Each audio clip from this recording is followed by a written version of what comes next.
dernier numéro du journal de l'économie pour le compte de cette semaine. Ravi de vous savoir au rendez-vous. On démarre tout de suite et comme à notre habitude avec le sommaire. Le Burkina Faso veut se doter de la plus grande centrale solaire du Sahel. L'infrastructure sera fonctionnelle dans 14 mois.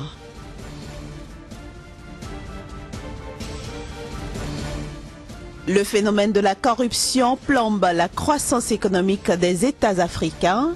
C'est ce qui ressort des dernières assises de la Commission économique pour l'Afrique tenue à Dakar au Sénégal. Enfin, les Britanniques ont voté à 51,9% pour sortir de l'Union européenne. Le vote a porté un grand coup à la livre sterling et à la bourse de Londres. Je le disais à l'instant, le Burkina Faso a lancé la construction d'une centrale solaire de 33 MW, la plus grande du Sahel.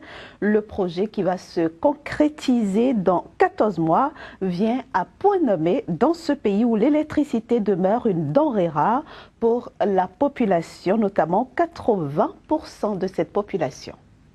Le Burkina Faso a lancé ce jeudi la construction d'une centrale solaire de 33 MW, la plus grande du Sahel d'un coût de 47,5 millions d'euros, dont 25 millions d'euros de dons de l'Union européenne et un prêt de 22,5 millions d'euros de l'Agence française de développement AFD. Le Burkina Faso compte ainsi injecter au total dans les 5 prochaines années une centaine de mégawatts d'énergie solaire dans son réseau électrique, soit la moitié de ce qu'il produit actuellement, environ 200 mégawatts. Au bout de 14 mois, vous aurez environ 129 600 panneaux solaires avec une puissance unitaire de 260 watts qui seront implantés sur ces champs.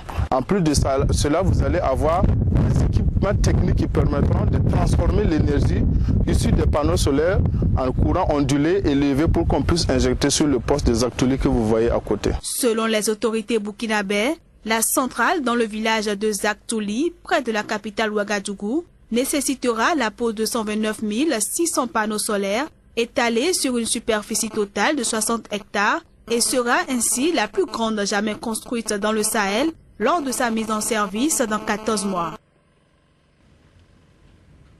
Parlons maintenant des dernières assises des pays membres de la Commission économique pour l'Afrique, tenues à Dakar au Sénégal. Ces assises ont mis en lumière le phénomène de la corruption et son corollaire désastreux pour la croissance économique de nos États.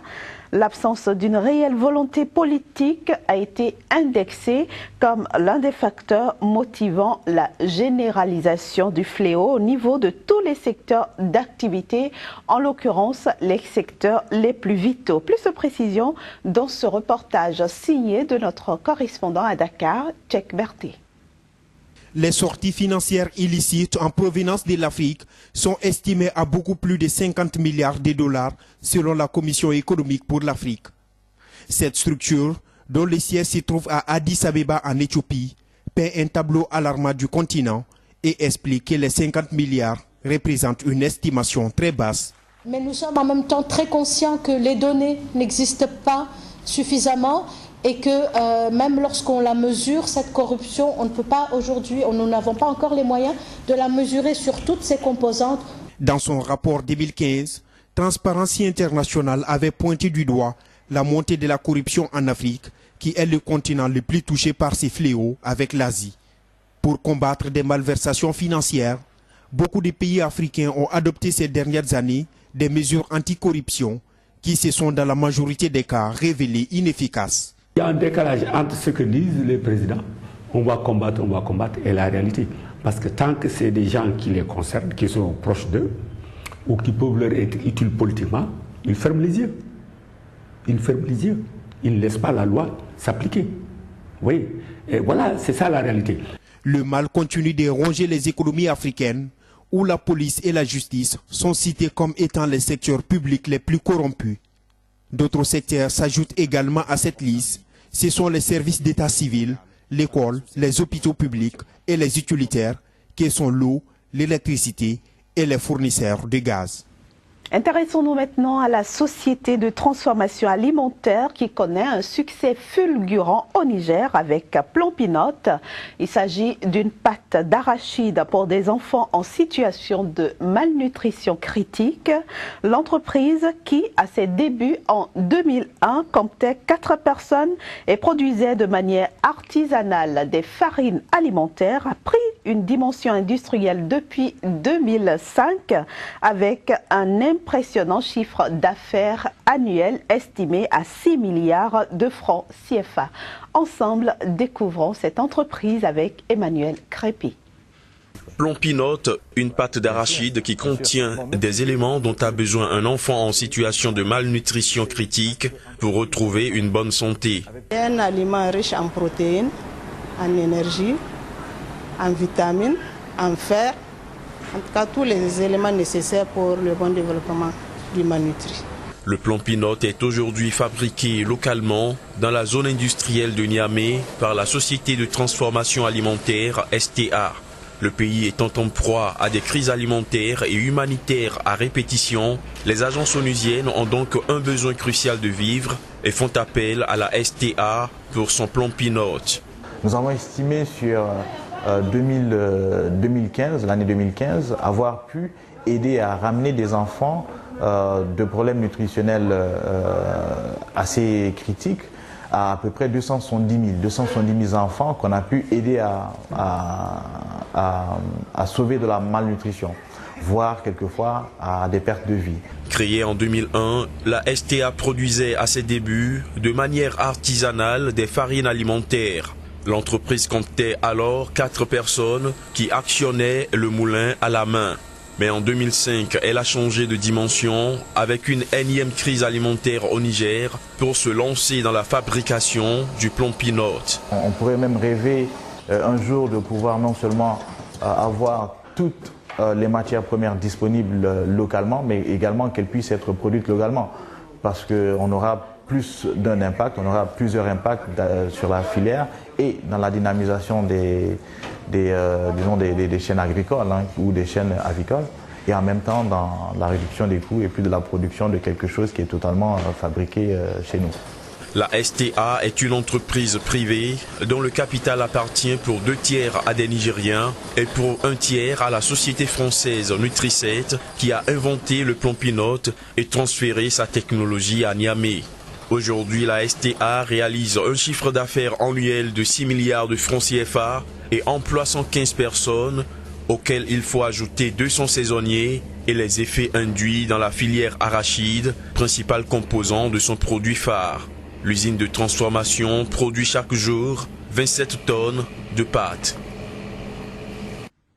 Hors du continent africain, l'actualité, c'est bien sûr le Brexit. Les Britanniques ont voté à 51,9% des voix pour sortir de l'Union européenne selon les résultats définitifs publiés ce vendredi matin par la Commission électorale. 17,4 millions de personnes ont donc voté pour le Brexit et 16,1 millions ont choisi de rester dans l'Union européenne. Cette nouvelle donne a bien sûr entraîné la chute de la livre sterling. Elle est tombée au plus bas niveau jamais enregistré depuis 1985. Même constat au niveau de la bourse de Londres. Cette dernière perdait plus de 7% quelques minutes après son ouverture aujourd'hui. Donc, dans le même temps, les valeurs de certaines grandes banques s'effondraient de près de 30%. Comment les bourses africaines, notamment la bourse régionale des valeurs mobilières BRVM, accueillent-elles le Brexit? C'est ce que nous allons demander dans un instant à notre chroniqueur Flavia Aïdinou, que nous allons recevoir juste après la transition.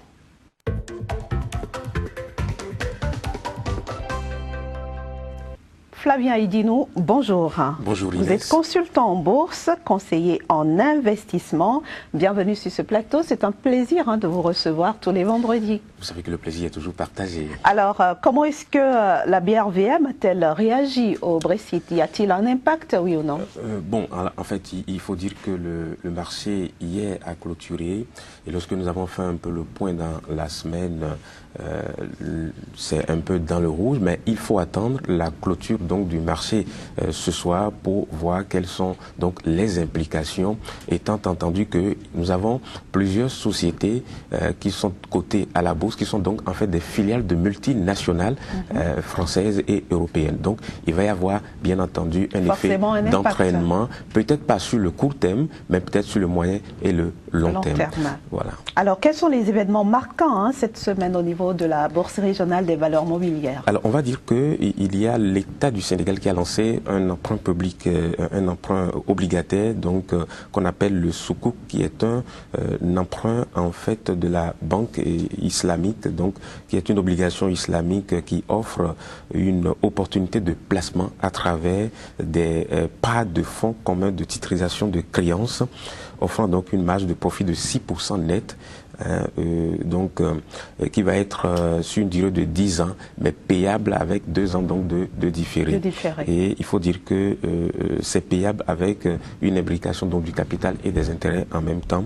Et donc la période de souscription va jusqu'au 19 juillet prochain. Donc si vous avez envie de participer à cette opération qui est lancée depuis le 20 juin dernier et qui va prendre la période de 2016 à 2026, donc 10 ans, avec un taux de 6%.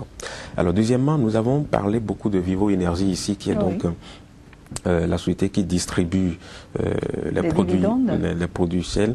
Ben, on va dire que il y a eu un fractionnement d'actions qui a été annoncé et qui devait être adopté en conseil en assemblée générale hier. Donc on attend que le marché publie les résultats.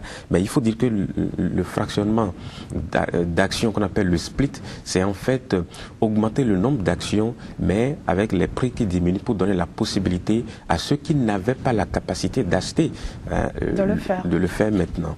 Et donc il faut dire que ça permet donc aux investisseurs en fait de réagir par rapport à cela. Et puis l'autre information non moins négligeable, c'est que Nestlé, qui est coté à la bourse, a décidé donc de former 300 000 jeunes africains. Et on regarde autour de cette information l'ambition du groupe de privilégier en fait la production. Et quand il y a production avec une main-d'œuvre qualifiée, il va y avoir forcément donc des répercussions sur le marché avec distribution donc de dividendes, les résultats qui vont donc être plus intéressants. Alors très rapidement, Flavien, un mot sur l'action BOA Mali, dont on a parlé à la dernière fois. Absolument. Vous savez que cette action n'était pas... il y avait beaucoup de sceptiques sur la qualité donc de cette action, étant entendu un certain nombre d'éléments, mais cette action fait mentir presque tout le monde, qui a continué sa croissance jusqu'à atteindre 178% au lundi dernier, mais mardi a commencé une chute, donc 2%, et hier, avant-hier 7%, et donc hier ça a remonté un peu. Donc nous avons donc déjà prédit qu'il va y avoir un certain nombre donc, de réactivité sur cette action. Donc la prudence est donc demandée